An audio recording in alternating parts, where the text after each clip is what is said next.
I'll be the first to admit, the boys at Deacon High were a problem. Of course, not all of them, but that's not the point. By and large, through what I can only assume was years of getting away with their behavior consequence-free, the young men, if you could call them that, had grown arrogant, misogynistic, violent, crude, repulsive, vulgar, and on top of it all, just boldly disrespectful, especially to women. You'd be hard-pressed to find a girl in any grade who hadn't already suffered years of harassment, if they were pretty, or endless verbal abuse if they weren't.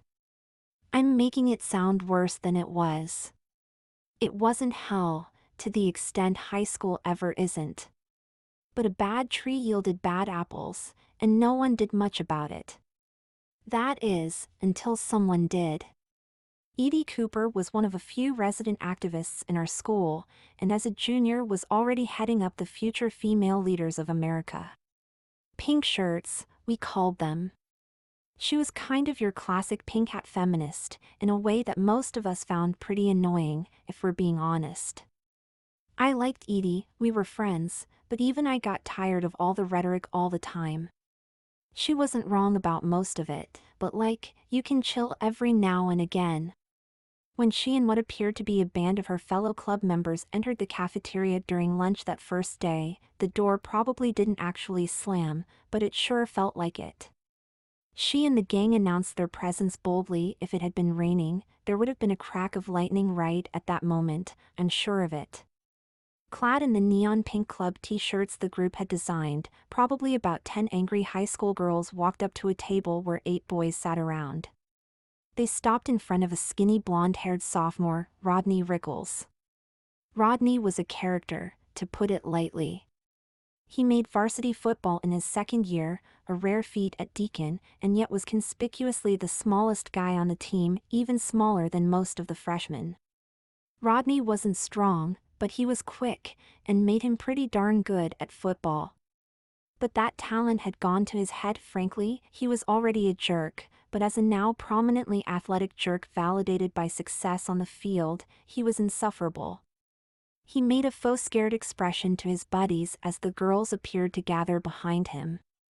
"Hi ladies," he announced smarmily, turning to his boys for the laughs and approval they'd surely offer. "Rodney Rickles," Edie pronounced boldly. "We find you guilty of crimes against womankind, and sentence you to be punished. You may request your punishment to be in private, otherwise, we will do so here and now." Whatever crimes they were referring to, I didn't know exactly, but there was a slew to pick from. Cruel pranks, shitty comments, pushiness and handsiness with women at parties, you name it. If anyone was emblematic of the worst of the boys' behavior, he was a good choice. In retrospect, it's no wonder they made him their first example. The room went silent. Nothing like a good confrontation to steal everyone's attention, and this was as interesting as confrontations had gotten in a while. Rodney couldn't help but laugh at the over-the-top threat. "Blow me," was his answer. "Here then," responded Edie, both hoping and expecting that this would be the case. In what seemed like an instant, Rodney was pulled up from his chair and dragged into the center of the cafeteria. He looked back at his table, expecting help, but the rest of his friends sat silently, waiting to see what happened next. From every other table, jeers filled the room, abruptly breaking the short silence which had formed for a moment. Rodney tried to escape, but he was outnumbered and outplanned. In a few seconds, he was subdued, and in a flurry, the girls got to work on him. By now, a thick crowd had formed around the circle of people, filled with students trying to see the action. That made it even more impossible for Rodney to escape, and also for me to observe what was happening on the inside. Normally, this is where teachers would step in, if it were a fight or something, but even if they had cared to try, this was not about to be broken up. It only took maybe 5 minutes. Eruptions of laughter filled the room, mainly from women based on the average pitch. When the dust settled, Edie whisked the crowd away to leave her creation in the open air. Rodney Rickles was tied to a chair, no longer wearing his varsity jacket but instead a Deacon High cheerleader uniform. The sleeveless kit was essentially just an A-line white mini dress with gold trim accents and DHS letters in large font across the bust, which he filled out a lot less than a real girl would. The skirt was scandalously short, and he clearly tried to press his legs close together to avoid any glimpse of whatever was up his skirt at the moment. An overly large gold bow was tied into his medium-length blonde hair, but his face really revealed where the girls had gone to town. Through his squirming, the makeup was sloppy at best, but nonetheless they had managed to decorate him with plenty of cosmetic glitter, bright shiny eyeshadow, and bold ruby red lipstick on his lips and smeared on other parts of his face. Bright pink blush adorned his now comically feminine cheeks, and his lashes had been made darker and longer with a few generous, if hasty, coats of mascara. After a few minutes of gawking and picture-taking, Edie made an announcement, standing in front of her team after a job well done. "There is a new order here at Deacon High. All boys now be aware, you will pay for your actions. Be on your best behavior." I admit, the way she boomed her declaration through the room gave me chills, partly out of admiration but mostly out of fear. This could only go one of two ways from here: either it sputtered out, was a one-time thing that would quickly be shut down by authority, or it would become a real problem. I knew Edie. She didn't fuck around. They left Rodney on display for the rest of lunch before untying him. Upon release, they did not return any of his clothes, leaving him little choice but to remain in the cheerleader getup for at least a little longer. Based on how his face looked later in the day, I imagine he scrubbed as hard as he could, but waterproof makeup would foil those plans. He got some of it, but that lipstick wasn't going anywhere. Changing into his spare gym clothes couldn't hide that, and if I were a betting man I'd say he didn't go to practice that evening, instead opting to race home as quickly as possible. Rodney was the talk of the town that night and into the morning. Where had all that come from? Why didn't anyone do anything about it? What the actual fuck was going on? Whatever ideas I had about this blowing over were quickly dismissed when in the morning before class, I saw Rodney wearing the same pink tee as the girls had been the day prior, tied up in a bunch in the back with a hair tie to make it more like a crop top. His bottoms were jeans, preserving some masculinity, but his hair had been parted in a slightly feminine way and secured with a few pink barrettes. As a man, I couldn't tell exactly if he was wearing makeup, but there was something that just looked kind of weird about his face, so I suspected it. How in God's name they got him to do all that, I don't know, but clearly his ordeal wasn't over. The lunchroom was alight with talk about yesterday's commotion. One thing everyone noticed was that Edie was not there. Everyone wanted to know her side, what was going on, and how she did it, but they'd have to wait, because just like the previous day, she and her hit squad strolled in style, and walked up to another boy with a reputation for animosity towards girls. Denny was bigger than Rodney, and more masculine too. A senior, not a football player but tennis guy instead, he had a leg up in general manliness over much of the rest of us. Despite his superior strength, when Edie shouted his name in the same tone as she had said Rodney's the day prior, he decided running was a better bet. Leaving his lunch behind, Denny Miller sprinted towards the double doors, and in a flash of misfortune, tripped and fell face first before reaching them. He never knew that if he hadn't fallen, he still wouldn't have made it. The doors closed a second afterward, secured by 2 FFLAs. Edie's squad had grown. Where there were probably 10 girls yesterday, now there must have been at least 14 or 15, perhaps new recruits inspired by the previous day. Edie's foot fell down right in front of the prone-lying Denny's face. She leaned down to speak to him at his level, offering the same deal she made to Rodney. "You can't do this, come on, please," he begged. It was unlike Denny to beg. In fact, it was unlike him to really even ask for anything. What he wanted, he often just took. One of those things was Macy Pelcher's virginity. Macy, in her pink club shirt, was there looking over him menacingly. Denny's shirt was forcibly removed and replaced with bright green bra. A couple of those clips they used to secure gauze in addition to the already confusing, for a boy, clasps ensured he would not be able to remove the garment on his own. Down below, his cargo shorts were pulled down and replaced with a pink mini skater skirt, which they generously allowed to cover his white briefs, instead of something more mortifying.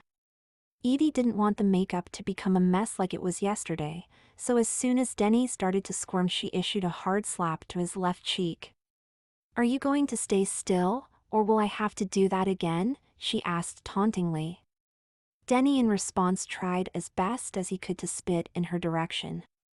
"Oh no, Denny, absolutely not," she scolded, this time enlisting the girls to bend him over in place.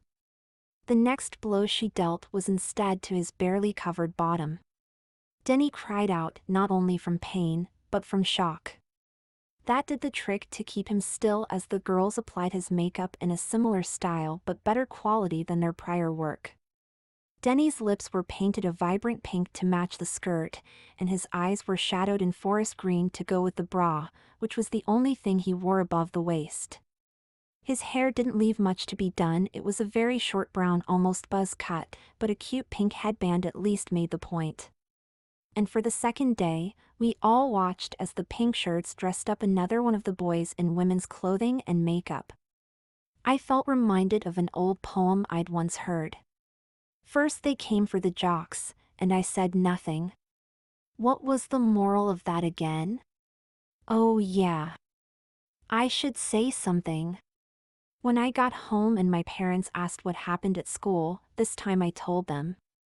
I recounted how Denny had been ambushed, just like Rodney, and I told them about how afterward, I had walked into the principal's office to find out what they were going to do about it.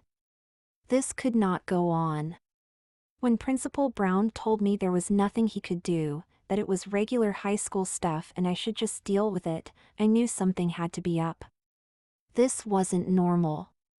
I knew the teachers probably felt those two deserved it, but the fact that they did nothing, and said nothing while those boys moved through the halls dressed as they were, revealed there was more to the story. There must have been dirt. Edie was smart. She was careful. She wouldn't do something like this unless she knew she was in control. That fact boded poorly for all of us. On the third day, a Friday, more pink t-shirts filled the hallways. If there were 15 yesterday, there must have been double that today. Girls of all ages, sizes, creeds, and colors donned pink and became a part of Edie's army. 2 boys wore form-fitting tube tops in baby blue with the same logo as the pink shirts, Denny and Rodney. Aside from the tops, their feminization was muted today, but one would notice a sparkling of glitter on their faces in the right light. More worrisome was that neither was out of the woods. Being selected was the beginning of the ordeal, not the end. At this point, pretty much everyone was either eager or anxious for the next selection, divided on gendered lines. The girls whispered names and ideas to each other. The boys only wondered and prayed they would not be the next. When Edie and her gang entered the lunchroom, the world seemed to pause to watch what would happen next. They shot stares at different boys around the room, chuckling each time they would break eye contact as if not to provoke their approach. Edie's eyes darted around, looking for her target, until finally they stopped. They were fixed on me. "Alex Conroy," Edie proclaimed, just like she had before. "Your turn," she announced apparently gleefully. There was no guessing what that meant. Everyone knew, and the collective male sigh of relief was drowned out by the collective female giggle and cheer. I sat paralyzed, looking around to see if I had any way out, or anyone to save me. Like my predecessors, I had nothing. Wait. I stammered. "I've been good, I swear. I've never done anything, why me?" I was desperate, and not lying. I barely talked to girls at all, let alone could have offended one. Of all the assholes in my school to choose from, I was far from the worst, and the 2 before me were far more natural candidates. What did I do? "I heard you've been talking to Principal Brown, huh, Alex?" Edie smirked while she said it. Shit. I muttered. How did she know? In a moment of clarity, I realized perhaps my best option. An option afforded to both Denny and Rodney, though neither took it. I'd like to face my punishment in private, I declared. Edie smiled, recognizing that someone had actually been listening to her. I figured whatever happened, at least I'd spare the bloodbath of it happening right here. You heard him, girls, she announced, and a number of the pink shirts grabbed and hoisted me up, until I was dangling my way into the girls' locker room. They plopped me on the ground, and stepped back for some space, though blocked every exit. Come on, Edie, I thought we were friends, I pleaded. We are Alex. You weren't my first choice. But you went meddling, and I can't have anyone sneaking around and undermining my mission. It had to be this way. Please. I tried once more. You can go easy on me. Well, since you were so obedient and took the private option, we have a bit of a trade-off to deal with. On the one hand, you denied me the chance to do this in front of everyone. I'm losing some shock value. On the other hand, if you're not gonna fight me, and I know you're not gonna fight me, then I do save some excess effort in the process. Here's what's going to happen. Edie paused, and I waited with breath held to hear her sentence. Unlike those other boys who we turned into basically just circus pieces, we're actually going to make you pretty. That means you're getting the works, maybe more than the others, but you won't look clowny, you'll look good. I promise. I wasn't sure if that was better. It would hurt less, maybe. And, if you're a good girl, I'll even give you that kiss you've always wanted from me at the end. Hold up, that's not true, I didn't.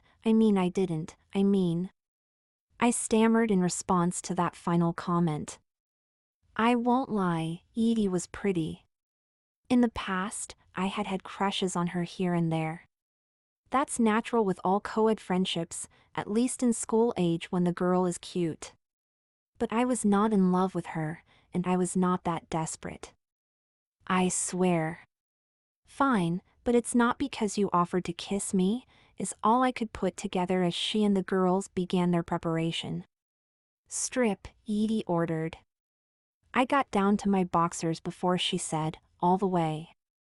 I hesitated. Come on, Alex, it's just us girls.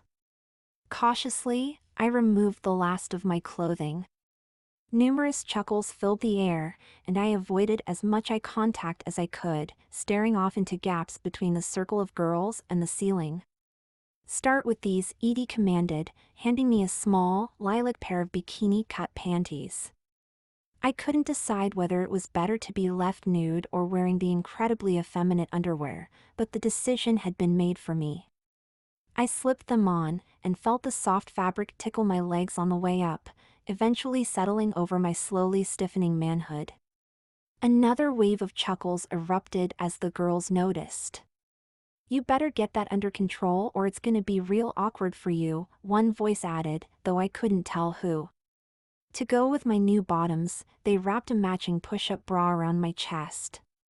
Now, I was already a bit insecure about some extra breast tissue despite being fairly lanky, but with the bra, I looked legitimately curvy up top. If I were to guess, they probably took some pictures of me in the lingerie before moving on. One thing the girls were able to do with me that they weren't with the others, due to resistance, was add a pair of tights. I slipped the slightly sheer black garment over my legs, feeling a coolness as they rose and then a warmness from their presence. That's right about where I reconsidered my decision to do this ordeal in private rather than get what the others got. Finally came the dress. It was a bright pink lace dress with a skater skirt and white lace Peter Pan collar, short cap sleeves and rose patterns sewn into the lacework throughout. I shuddered as the incredibly girly item was pulled over my head and settled around my body, hugging slightly tightly around the bodice but flowing gently in the skirt below, ending just above my knees.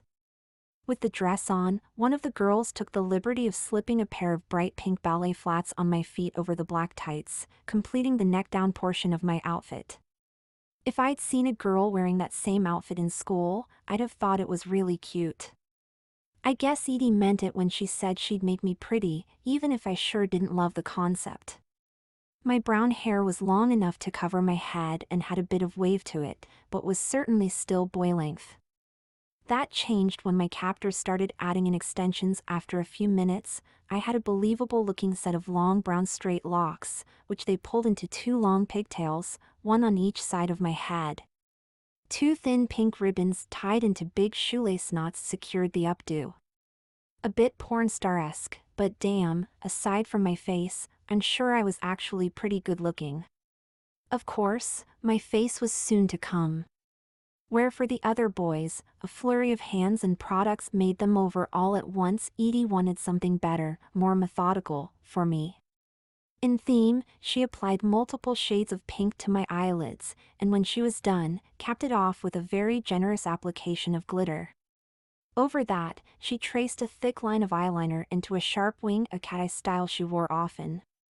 I zoned out a bit at one point, but I know they did something weird with some machine squeezing my eyelashes, and I recognized mascara, which they spent a while pulling across my lashes. Some creams and powders dusted my face, and surely left me rosy-cheeked. Some extra time was spent on my eyebrows for God knows what reason, but at the end of it, Edie slowly brought a small one up to my lips and painted on a bright Barbie pink liquid lipstick.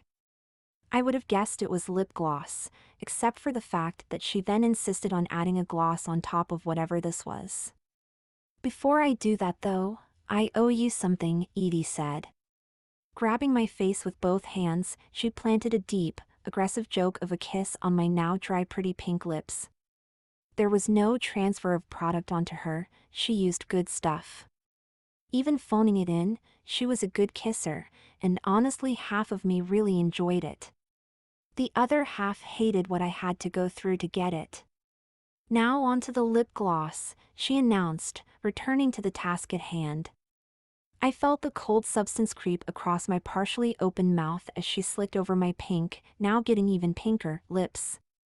I thought that was the end, not a square inch of masculinity remained on my body, but I was proven incorrect when one of the girls started painting my fingernails in a pink shade matching the dress. "Now, go into the wild Alexandra, and remember, you have to let those nails dry so no touching anything." I exited the girls' locker room, pink shirts behind me, and waited to be noticed. Despite being a fairly crowded hallway, it took at least a full minute for me to be recognized. "Alex?" "Holy shit," one boy shouted. Suddenly, all eyes were on me. I felt completely constricted by my tight dress, uncomfortable shoes, and extensions which pulled at my scalp. My face felt like it was covered in a weird plastic or something. I hardly felt like myself.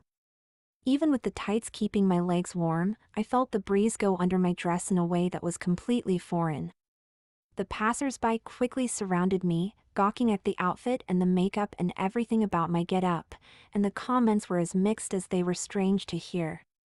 "Wow, they really went all out, I'm not sure who got it worse," said one. "Poor guy," was met with, "Holy shit, he's actually kind of pretty," from a couple holding hands. What was there to do now? You'd think that after the last 2 days no one could be surprised anymore, but I was met with the stunned eyes of onlookers as I re-entered the cafeteria, picked up my belongings, and went to class. I wondered how I was going to explain any of this to my parents. No one ever expects to see their boy walk home from school in a dress, at least, not if they didn't send him there in one. Even fewer expect to see their son in a full face of makeup, tights, and hair extensions, and if he was wearing all of those, who could believe that there weren't panties underneath? Mom laughed hard in shock as I entered and tried to slink up to my room to change. Dad scowled. It's not like they didn't know what happened. I told them all about the other days, and it wasn't a hard inference to draw. But the extent of it, the shocking imagery, was kind of a lot to take in. Taking off the clothes was easy. Imagine how mortified I was to call to my mom for help in removing the makeup, which for as hard as I tried, would not scrub off. Apparently the way to remove liquid lipstick is with Vaseline. Who knew? Dinner was awkward. I didn't want to talk about it, and Dad certainly didn't want to talk about it, so we didn't talk about it. We were silent until the doorbell rang. Edie stood outside my door, still in the club shirt that had defined our school for the last few days. My mother answered, and despite all that had happened, invited her in. Edie was a family friend, and it probably never occurred to Mom to do anything different. "Hi, Mr. and Mrs. Conroy," she began. "You're probably wondering why your son came home the way he did today, and I wanted to offer some explanation." Edie said more than I expected her to. About her goals of reforming the school into a better place for women, how the boys were awful, and how I wasn't one of the awful boys, but it was an important step for her to cross that line as well. I thought I'd get leeway from being her friend, but as it turned out, that kind of doomed me. For her own validity as the leader, she needed to prove she was unbiased, and that meant feminizing someone she liked. After the explanation portion, she added some comments about the future. "Alex, you should keep that nail polish on. You'll hear about that later tonight," she began.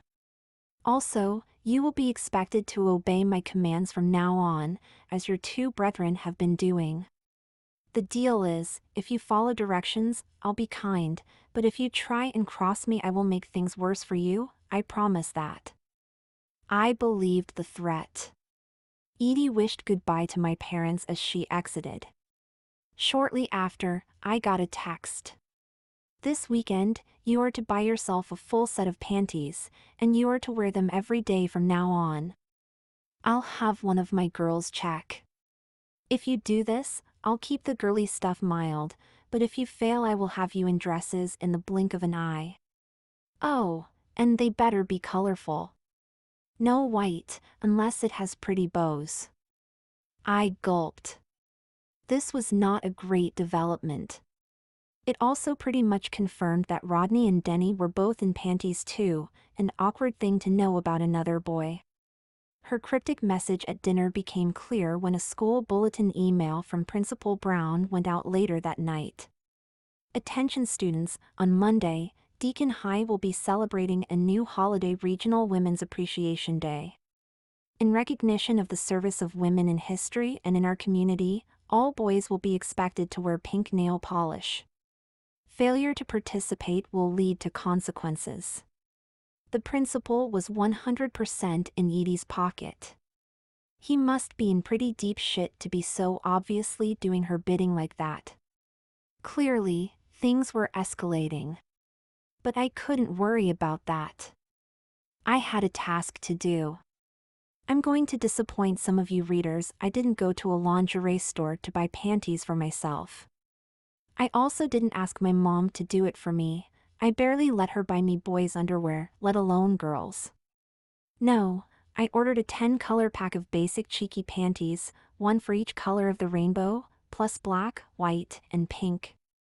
They were all very girly. That was unavoidable if I didn't want to risk Edie's wrath, and I figured panties under boy pants were a much safer situation than the alternative. On Monday, almost every boy I saw heeded the pink shirt's demand and had some shade of pink nail polish on. Some were hot pink, some a more baby pink, some very skillfully put on, probably by their mothers or sisters, and some very shoddy, perhaps done themselves. Maybe 10 to 20 boys out of 200 chose to defect, or forgot, or whatever their excuse was, they didn't wear it. That's a better compliance rate than pretty much any other school policy I'd ever seen, but I watched throughout the morning as non-compliers were whisked away by a few girls at a time, not to be seen again. I was wearing my panties, a blue pair, underneath normal boy clothes. One pink shirt saw me in the morning and pulled me aside to check that I was indeed following orders, and after confirming that I was, decided that I'd be wearing some very lightly tinted lip gloss throughout the day as well, to be reapplied as needed. If she caught me and it had worn off, Edie would know about it. Desperate to avoid further problems, I monitored my lips constantly.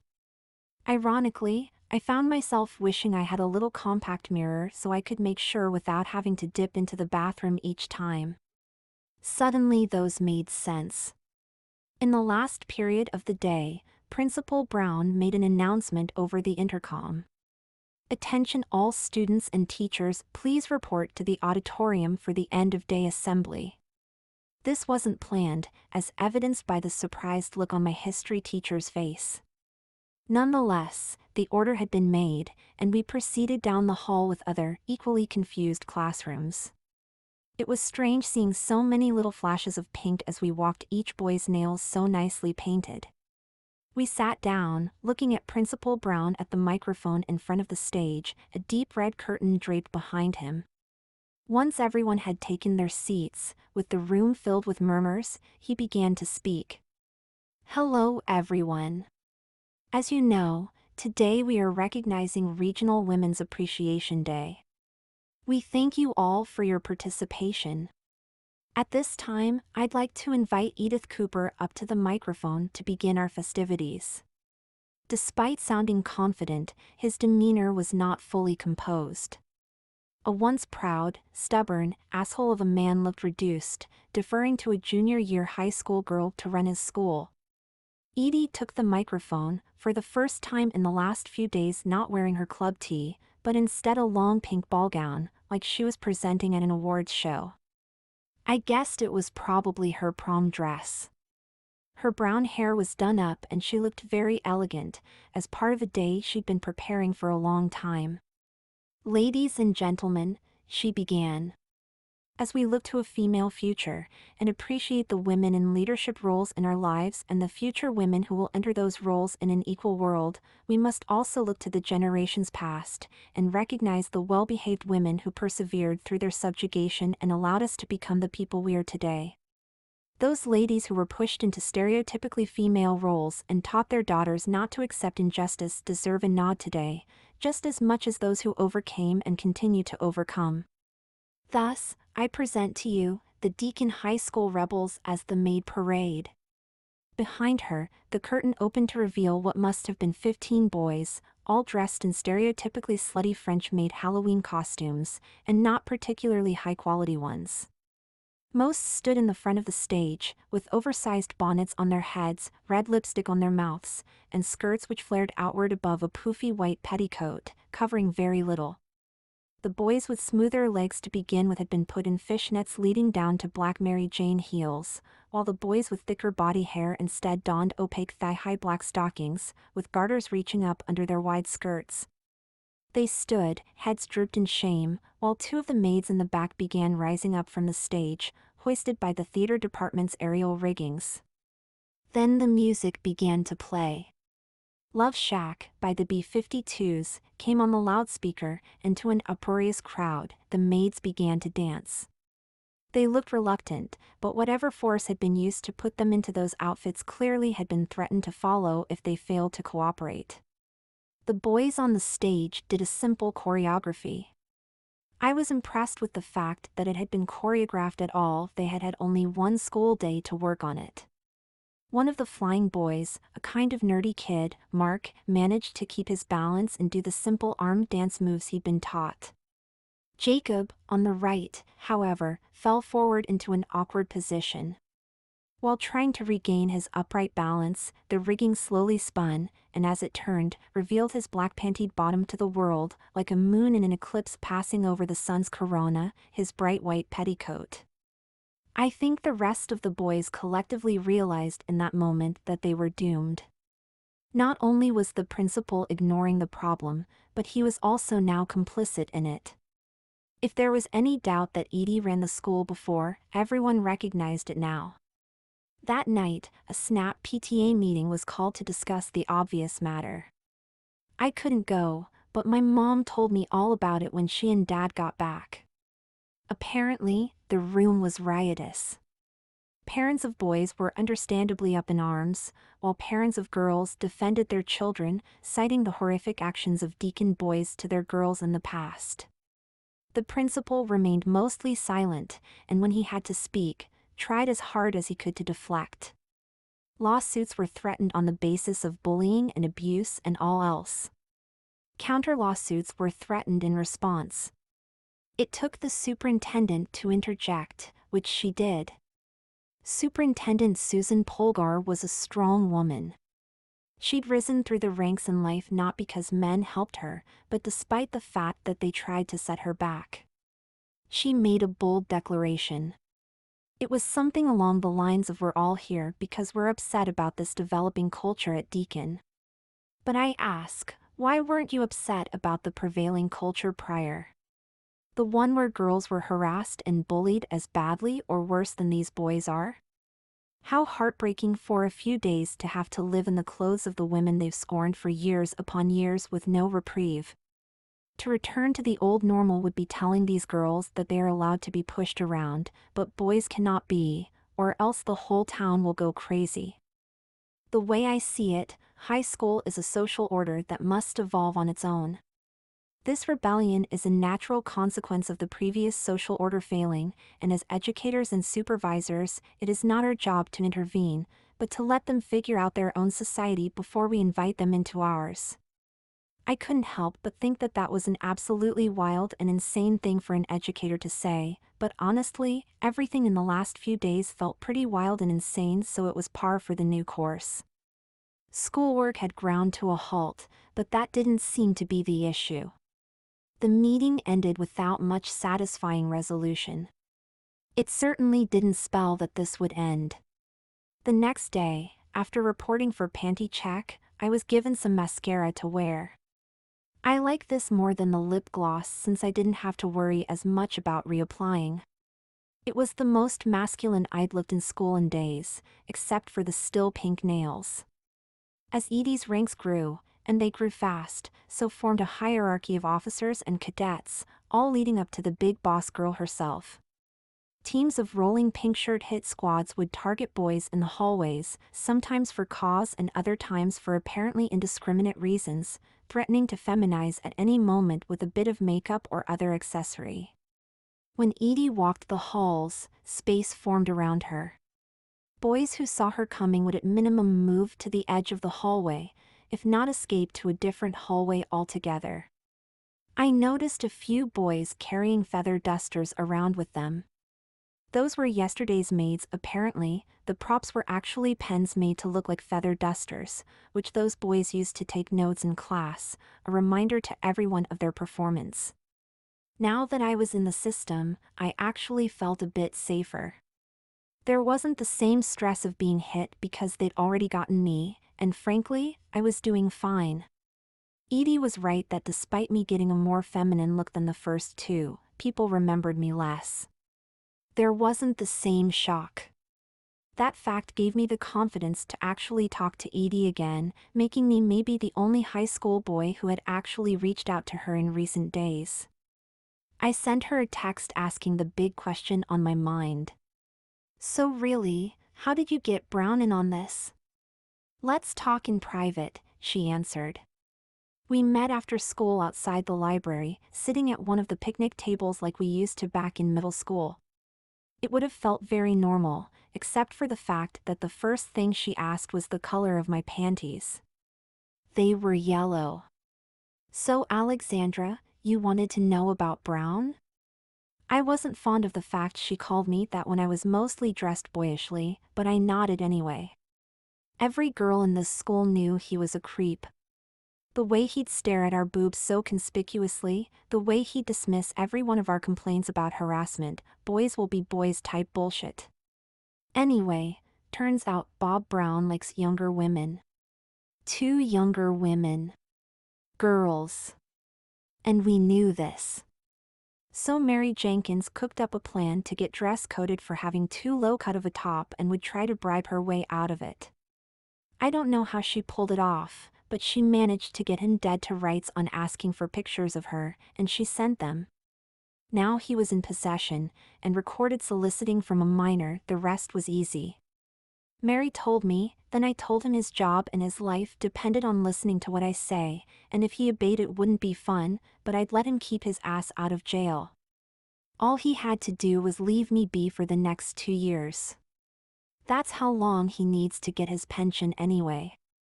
Of course, once I'm done with him I'll get his ass locked up anyway. But for now, he's in my pocket, and soon will be every other shitty boy in this shitty place. Not you, you're mostly okay, but I'd still prefer you in dresses. I was partly horrified at her vision, and partly very impressed with her planning. Can I ask more questions? I requested. Yeah, go ahead, she allowed. Where are you getting the money for all this? Bob's pension fund. Susan has been a gem, she knows everything, I really love her. You're controlling her too? Nah. She came in with a plan to reform school culture, and I'm the one who had a bold enough vision to make it happen. When I came to her with the idea, she got right behind me. Wow. What happens if news gets out? Maybe it will inspire some girls in other places to take control of their environments. Gulp. Having learned what I wanted to learn, we parted ways. She offered a hug, which I accepted more reluctantly than I would have before this all began, and we went home. In a short time, things became fairly normalized, which is a shocking thing to imagine. Almost every girl bought into Edie's clan. Pink shirts filled the hallways, traveling in packs, armed with whatever they needed to change some unfortunate boy's day. It was predator and prey. You'd see a boy get left alone by his locker suddenly catch the eye of one pink shirt, and suddenly a pack of 4 or 5 would descend on him, surrounding the poor guy. When he was lucky, after they finished he would have some conspicuous eyeshadow, and maybe a couple barrettes. When he was unlucky, he'd end up with bright, pretty red lipstick, big hair ribbons, and a good bit of glitter. When he was really unlucky, in a flash a boy that came to school in jeans and a t-shirt would be wearing a pretty mini skirt or dress instead, hooker makeup, and whatever else a girl having a bad day could come up with. Few resisted when attacked. There wasn't much of a point, resistance only led to worse treatment, as Mitch Piper learned. When Mary Jenkins decided he was due for a little lipstick, he tried to run, but with hallways full of pink shirts, there wasn't far to go. One of them tripped him on his way, and he hit the ground pretty hard. Another squad helped lift him up and pulled him into the girls' bathroom. When he returned, his body hair had been shaven, we could tell, because his new outfit showed off long, smooth legs. He wore a really tiny pink tartan mini skirt, one you'd expect to see in a Britney Spears music video more than ever in a real school, and his tiny pink top, stopping way above the belly button, did little to conceal a stuffed pink bra underneath. Of course, he had pink heels, pink lips, pink blush, and his already long hair, what a risk it was keeping that, was pulled back into 2 long braids, each tied at the end with a pink bow. His eyelashes were extremely bold and long, surely fakes, and they batted dramatically each time he blinked. No one ran away after that. The ecosystem had a problem though. The market for feminization demanded more and more in order to remain interesting. There was inflation in what had to be done to actually keep a boy scared, to keep the world on its toes. A bit of lip gloss didn't cut it anymore after a few weeks. Plenty of boys had already had that done to them at one point or another, to the point where it was almost normal. And moreover, for a period harassment had been at an all-time low. Boys knew the consequences of poor behavior and avoided poor behavior. In fact, they avoided most contact with girls altogether. A lot of relationships ended. It was kind of sad, honestly. But the value of the punishment started to become less and less as more and more boys experienced it, in particular, when they were gotten for no reason. Think about it. When one boy gets forcibly dressed up as a girl in front of the whole school, it's embarrassing. When everyone does, it's normal. There's no shame or judgment when everyone you care to maintain your masculinity in front of has also been through it. Honestly, half of the boys were probably wearing panties to school daily by then, at least by my estimation. Might as well just be underwear. I couldn't help but think that they felt better to wear anyway. They were soft, and in the weirdest way I kind of liked feeling a little pretty. Just a little. Edie needed something big. A magnum opus. Something that would allow her to go out with a bang and restore order while also moving on from this mess. And homecoming was just around the corner. Another email blast came on a Monday night, making her intentions clear. Dear students and parents, in recognition of this year's homecoming celebrations, we are announcing our theme, Girls Just Want to Have Fun. We will be celebrating femininity in the way that this school has been for the last month. All students are expected to participate. Dress code is woman presenting. Guidelines may be found below. The instructions were thorough. No pants were permitted, but women's pantsuits could be allowed under certain circumstances. Rompers were all right if sufficiently formal, but seeing how this was the homecoming dance, a dress was probably the only viable choice. In order for our boys to better understand the difficulty of preparing for such an event as a young woman, we have assigned each boy a girl in their grade to help them get ready. Girls should do their best to help their assigned boys choose and style an appropriate outfit. A PDF was attached titled Matches List. Opening it, one could see each boy and their assigned girl. Whatever methodology was used, it went without saying that Edie had a hand in it.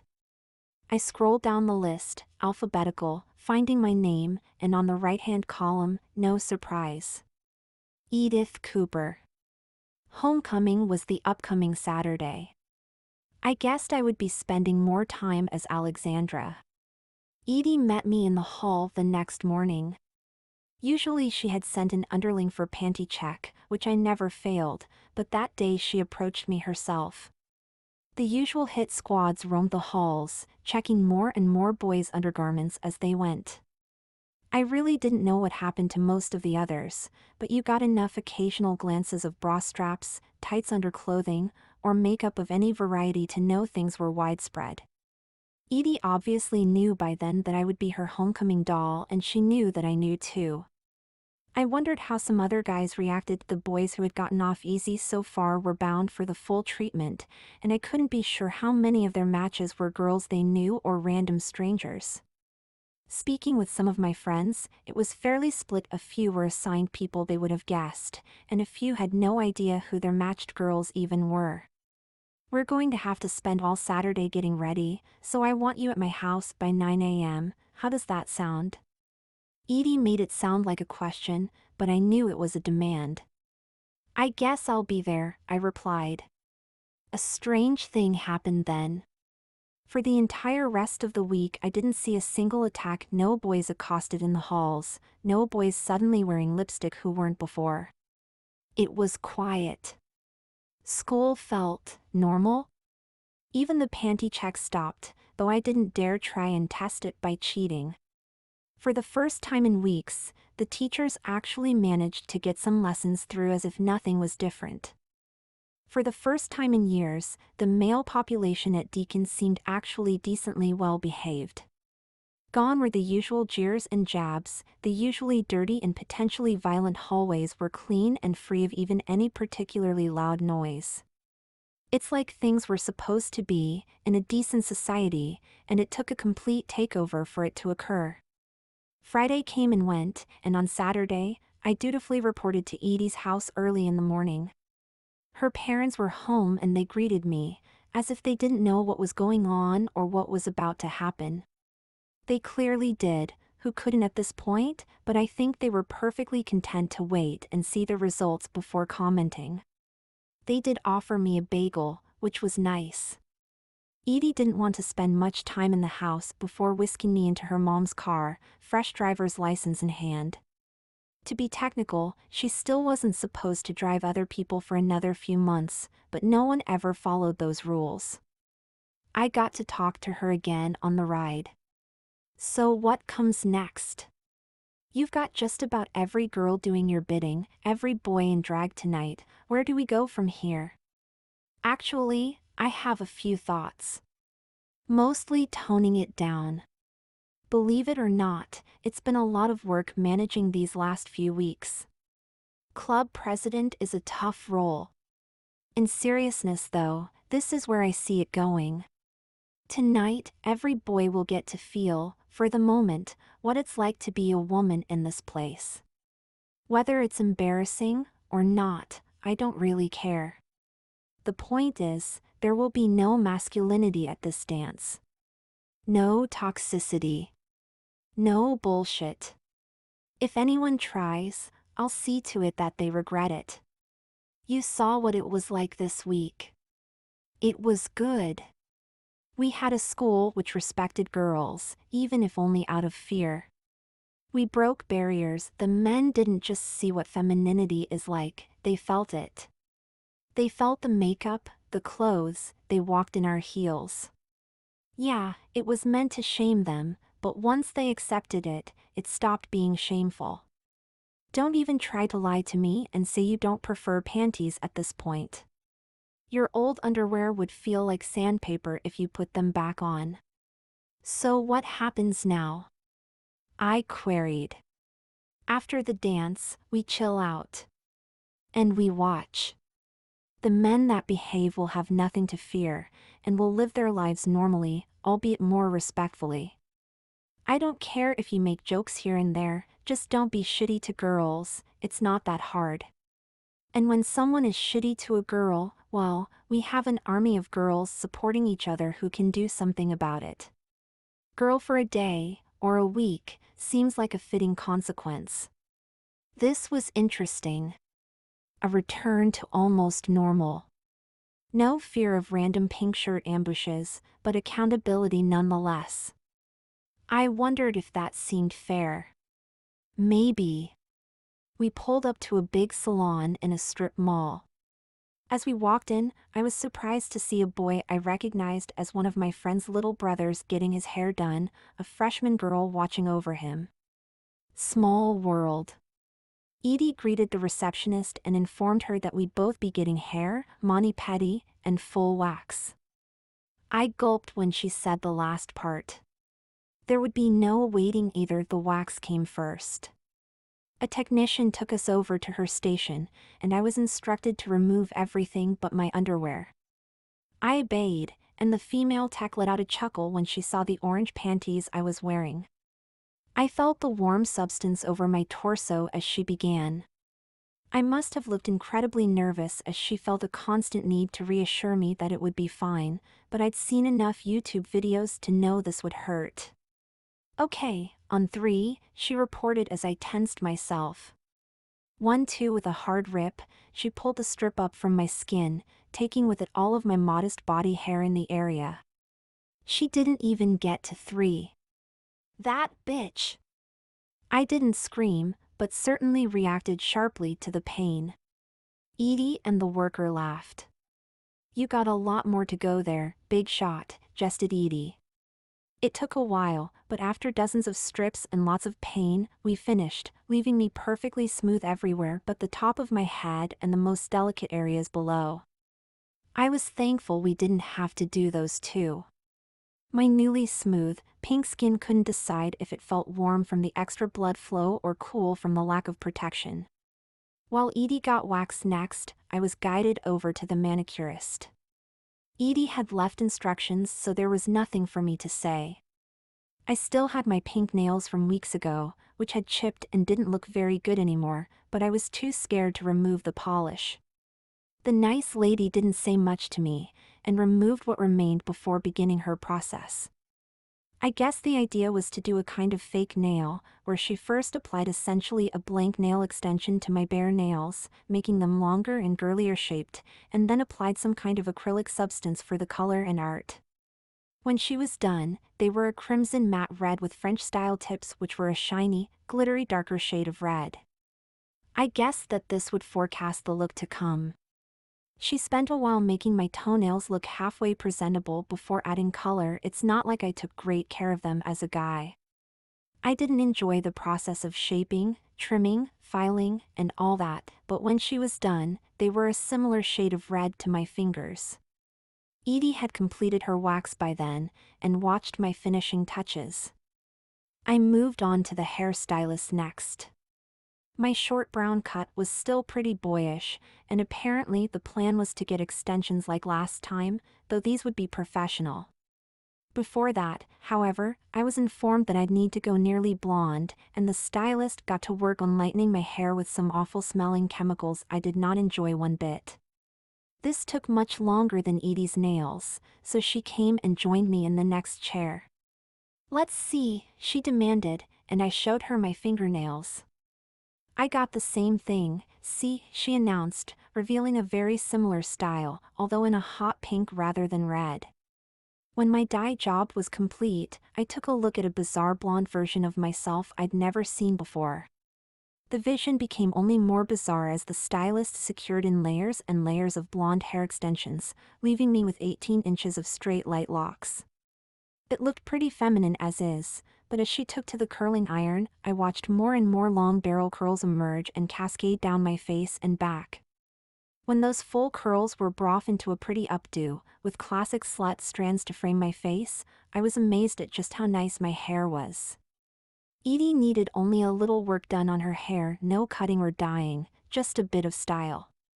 Her already chestnut brown hair was pretty on its own, and after a few little braids were pulled up and back from the front of her bangs, she looked like Renaissance fair royalty.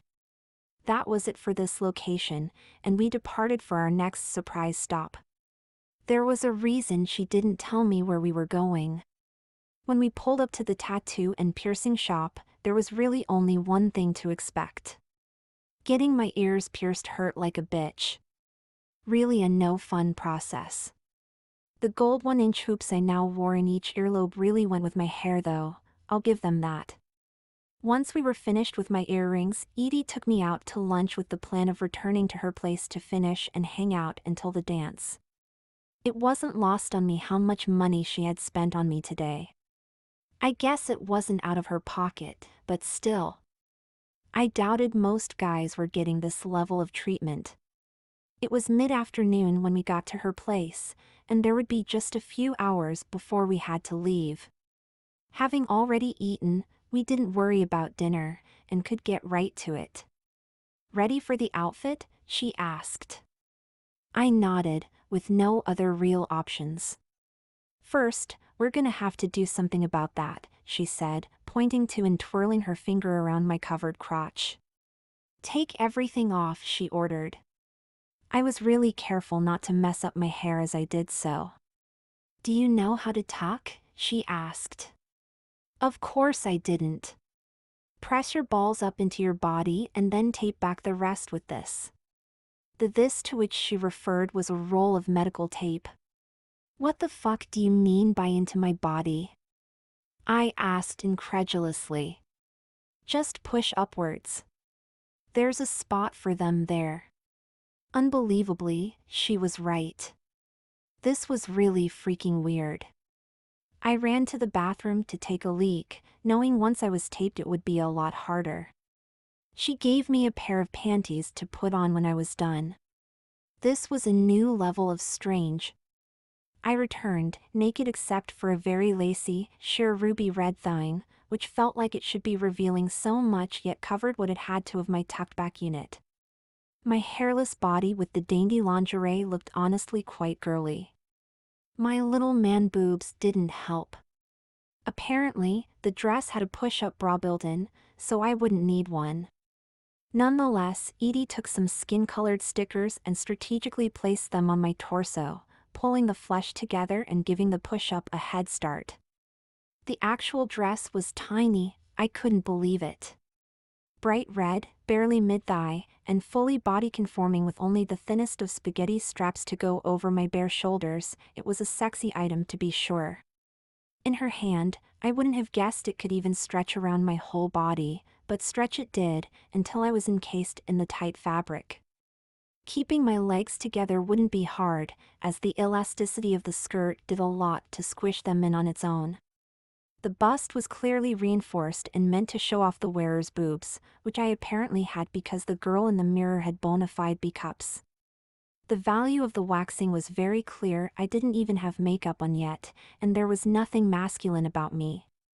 Smooth underarms, long smooth legs, long nails. I was still getting used to. The list went on.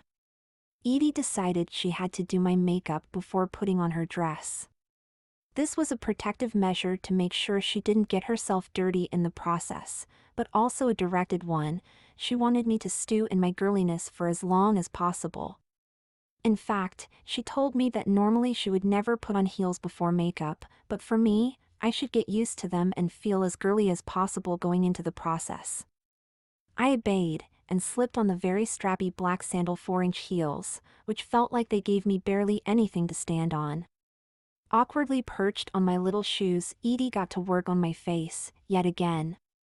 Foundation, concealer, contour, bronzer, powder, the works, all to even out my complexion and give me as feminine looking of a face shape as possible. Looking into the mirror, it was kind of caked on, but maybe would look better once she was finished. She spent a long time on my eyebrows, tweezing, shaping, penciling, until they were slender but full. My eyes were dressed with golden, shimmery eyeshadow which sparkled in the light, and a thick black winged eyeliner on the top lid only. Edie wouldn't settle for just mascara tonight. The fake eyelashes she had chosen were long, thick, and pristine, obviously fake, but when they looked that good, who cared? She applied them onto my lash line with lash glue, and then curled them together with my existing lashes for a seamless appearance. A bit of red blush lent some desperately needed color to my cheeks, and finally, as could be the only way to complete the look, she painted on an intense ruby red lipstick to my partially opened lips, matching the dress, and if you could see them, the panties too. I looked into her eyes as she meticulously shaped her lines around my cupid's bow to look perfect, and when she finally finished and had me blot, I looked at the result. Fuck, I was pretty. That shouldn't have been a shock after last time, but now with my gorgeous hair, stunning makeup, and tiny little red dress and heels, I looked and felt unbelievably sexy. I didn't even care that it was womanly sexy. I was hot, and gender didn't matter. I probably spent the next 10 minutes just gawking at myself. Embarrassment went out the window in favor of admiration of both her skills and my beauty. I would have asked myself to dance if I could, swear to God. That break in the action gave Edie time to put on her dress. The floor-length gown was the same one she had worn for the maid parade, a long, stunning, pink satiny item which would have fit much better at a prom than a homecoming. She eschewed sluttiness in favor of elegance, but if anyone could do it, she could. She booted me out of the makeup chair to do her own, which wasn't much, just a light pink eyeshadow and light pink lip, for the theme. She was naturally very beautiful, and didn't need much, though I was always a sucker for a girl in a pretty lip, so I didn't mind looking her way. Though the girl with the prettiest lip in the room was me. With that, it was time to depart, and Edie handed me a little red clutch in which to put my phone and some extra makeup, among other things. As we headed out, Edie's parents insisted on snapping a few pictures. And then, the doorbell rang. "Are we late?" asked my mom, bringing in my father, hopeful that they hadn't missed us. "Where's Alex?" asked my dad, looking around the room for me. I was right there in front of him. He must have thought I was just another one of Edie's friends. "Hi, Dad," I said, meekly. As he heard my voice, he put the pieces together. His face contorted as his emotions swung back and forth. Exactly what he was feeling I couldn't hope to know.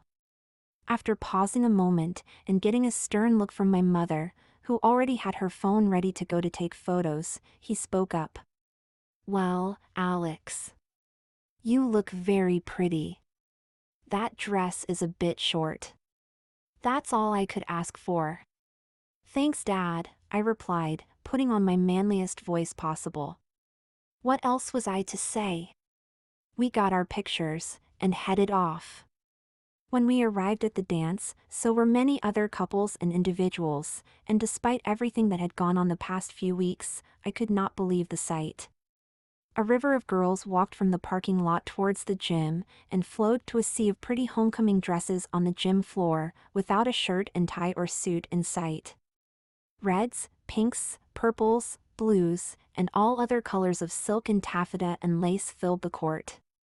Some boys had just a bit of hastily applied makeup on, while others had clearly gone to great lengths, their assigned partners doing very well to make it happen. Most of the boys were still recognizable as boys. There's only so much you can do with a 250-pound, 6-foot linebacker. But some were honestly passing. And very few phoned it in completely. Edie's vision had been fulfilled. A homecoming dance of all women, and not because boys hadn't been allowed to attend, but instead because they had been transformed into girls, if only for one night. To her, it was beautiful. To the boys, it probably would have been horrifying, except for the fact that they'd gotten partially used to it from day-to-day life in school. Whenever a boy's lipstick started to fade, or zipper came undone, or makeup began to run, there were plenty of girls on the ready to repair it, consensually or not. The boys who entered without much makeup left with plenty occasionally. When such a boy was identified, some girls would escort him out of the gym dance floor and into the cafeteria for a revamped makeover, and maybe some extra hair accessories too. One boy was caught wearing boxers under his long dress. Don't ask me how. He returned wearing a much shorter dress, thigh-high black stockings, and undoubtedly panties underneath. Crucially though, these were not makeovers meant to humiliate. Every boy was left more made up than they started, but prettier too. The dance went on like this for a few hours, the girls having their fun without fear of annoying or inappropriately behaving boys, and giving some lighthearted grief when appropriate.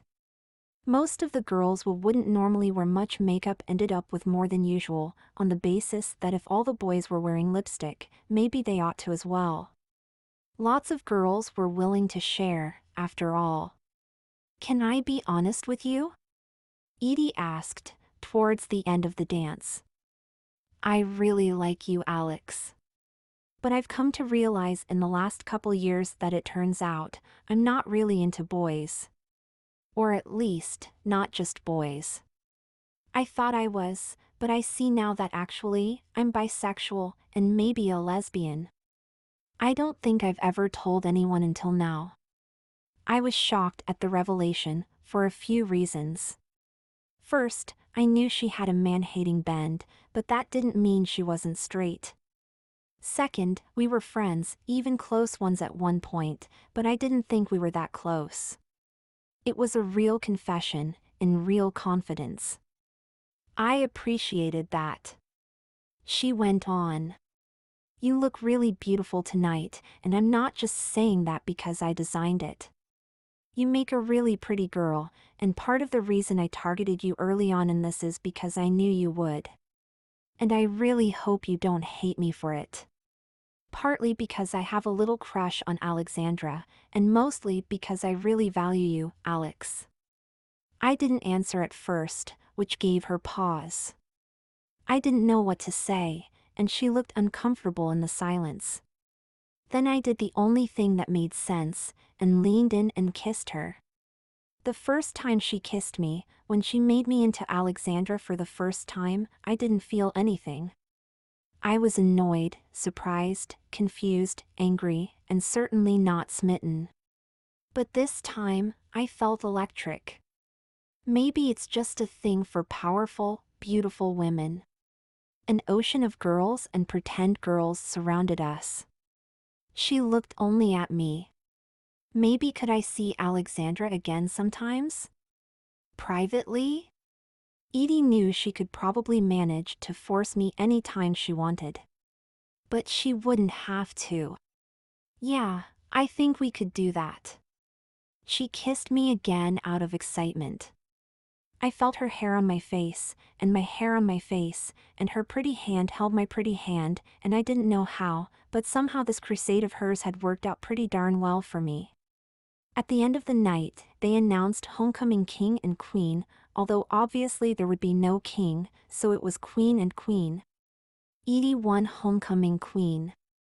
She was a hero to all of the actual girls in the crowd. That was a no-brainer. And I didn't win homecoming queen. Those assholes. As the boy they announced took the stage though, I understood. Rodney really looked beautiful. His black dress was elegant, his makeup, with smoky eyes and deep red lips, was flawless, and as he bowed to accept his award, I couldn't help but wonder if he also had some personal inner feelings he wasn't telling anyone. Edie took me home and we talked and laughed for the rest of the night. Her parents absolutely would not allow a boy to stay the night, even if he was dressed as I was, so I had to go home. Edie gave me another kiss before helping me remove the makeup and change back into somewhat presentable clothes. I had to keep the earrings in for certain reasons. That was kind of bullshit, but fine, I could deal with it. The rest of that year and the next went as Edie had planned. While the roving feminization squads mostly became a relic of the past, egregious misbehavior was sometimes met with some girly retaliation, and every now and again you'd see a boy going to class with an unexpected skirt or some eyeshadow and lip gloss. It was rare, though, and usually predictable. If you stayed in line, you had little to fear. Regional Women's Appreciation Day remained celebrated the following year, pink nail requirement and all. Though, much to my surprise, the May parade became sufficiently populated by volunteers looking to show off their confidence. It was a joke, after all, and girls liked funny guys. After we graduated, an anonymous tip led to the arrest of Principal Brown. Still, the culture at Deacon was changed for the better and didn't revert back to how bad it was, at least not immediately. I married Edie.